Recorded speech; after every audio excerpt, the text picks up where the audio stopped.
వచ్చే నిజాలు చెప్పే భారత్ ఎన్బి టీవీ. నేను మీ జేకే. ఇజ్రాయెల్ హమాస్ యుద్ధంలో ఇజ్రాయెల్ భారతదేశపు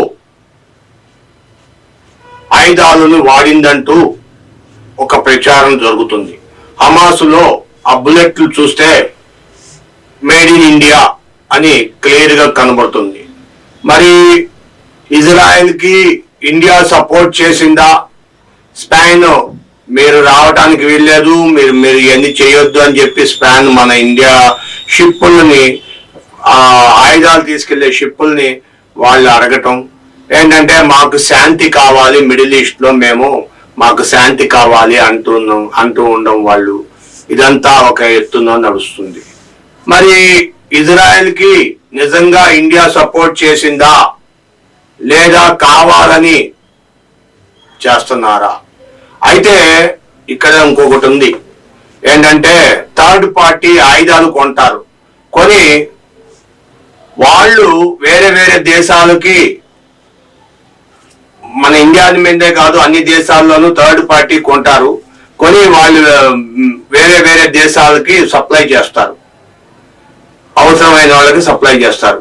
ఆ సప్లైలో మరి థర్డ్ పార్టీ కొన్నాదో మరి ఇండియానే వారికి సప్లై చేసిందో ఈ విషయం పూర్తిగా బయటికి రాలేదు. కానీ మేడ్ ఇన్ ఇండియా అంటూ ఒక లైన్ కనబడుతుంది. గాజాలో జరిగిన బాంబు పేలల్లో ఆ బుల్లెట్ ఒక పిడి ఉంటుంది కదా, ఆ పిడికి మేడ్ ఇన్ ఇండియా అని చెప్పి అక్కడ కనబడుతుంది. దాంతో ఇప్పుడు ఇండియా మీద వైరల్ అవుతుంది సోషల్ మీడియాలో వైరల్ అవ్వడం. ఇజ్రాయెల్కి ఇండియా సపోర్ట్ చేస్తుంది, చేస్తే చేయొచ్చు. ఇండియా సపోర్ట్ ఎందుకు చేయకూడదు?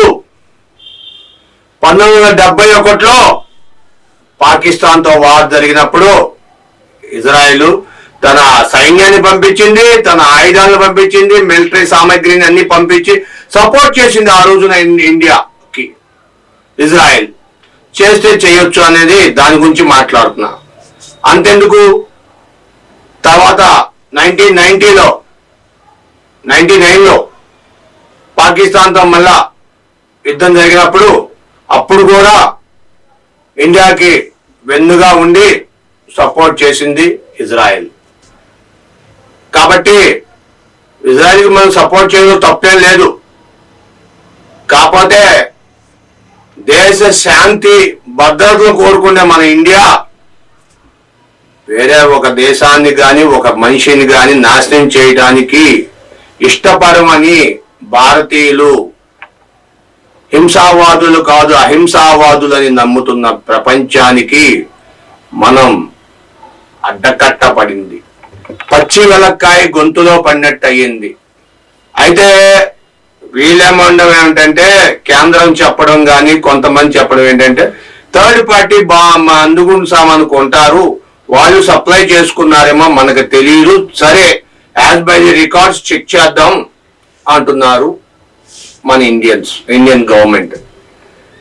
ఇప్పుడే కొలువు తీరలేదు, కొలువు తీరబోతున్న మన మోడీకి ఇది ఒక సూచన, లేకపోతే ఇది ఒక గొడ్డల పెట్ట, లేకపోతే ఇది తల మీద కిరీటకమా అనేది త్వరలో తేలుతుంది. పెద్దన్న పాత్ర పోషిస్తుందా ఇండియా? సప్లై చేసి మేము కూడా ఆయుధ సామాగ్రి ఉన్నది అని తను నిలబడుతున్నాం అని చెప్పి చూపిస్తుందా, లేక తప్పుకుంటుందో వేచి చూడాలి. మీ విలువైన అభిప్రాయాలు కామెంట్ రూపంలో తెలియజేయండి, షేర్ చేయండి, లైక్ చేయండి. Thank you for watching our channel. Thank you.